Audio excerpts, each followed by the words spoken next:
तो मैया आज रसोई घर में है, मिठाई बना रही है। नंद बाबा रसोई घर के दरवाजे पर खड़े हैं। पूछा, बाबा आज नंद गांव में इतनी तैयारियां हो रही हैं, सब ब्रजवासी किसी उत्सव को मनाने की तैयारी कर रहे हैं, तो ऐसा कौन सा उत्सव? तो नंद बाबा ने कहा कि पर्जन्यो भगवान इंद्रो मेघास्तस्यात्ममूर्तय ते भी वर्षन्ति भूतानाम प्रीणनम जीवनम पयः। लाला, हम सब ब्रजवासी भगवान इंद्र की पूजा करने की तैयारी कर रहे हैं। बोले, बाबा आप इंद्र की पूजा क्यों करते हैं? बोले, इंद्र जल देवता हैं और हम किसान हैं। हमारे अन्न की समस्या दूर करते हैं, तो साल में जो अन्न हमें प्राप्त होता है खेती से, उसी अन्न के द्वारा हम इंद्र की पूजा करते हैं। भगवान ने कहा कि बाबा ये इंद्र हमारो देवता नहीं है। बाबा हमें अपने कर्म में निष्ठा रखना चाहिए। हमारे ब्रज को देव तो गिरिराज बाबा है। प्रेम से कहो श्री राधे। श्री राधे। गोवर्धन नाथ हैं, गिरिराज महाराज हैं।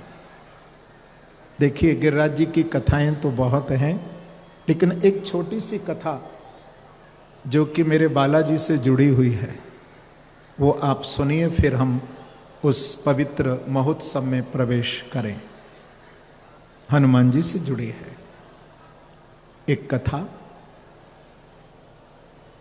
कि जिस समय भगवान राम लंका पर विजय प्राप्त करने के लिए जब सेतु का निर्माण कर रहे थे, तो सब भालू बंदरों की ड्यूटी लगी थी ना शिला लाने की। तो हनुमान जी भी प्रभु राम की सेवा में थे। तो हनुमान जी को भी सेवा मिली शिला लाने की। तो हनुमान जी पहुंच गए द्रोणागिरी पर्वत पर,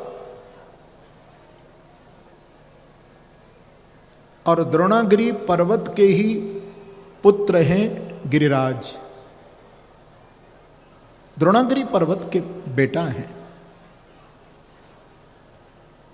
तो हनुमान जी ने दोनों हाथों पर उठा लिया गिरिराज जी को और भगवान राम की सेवा में लेकर के चलने लगे।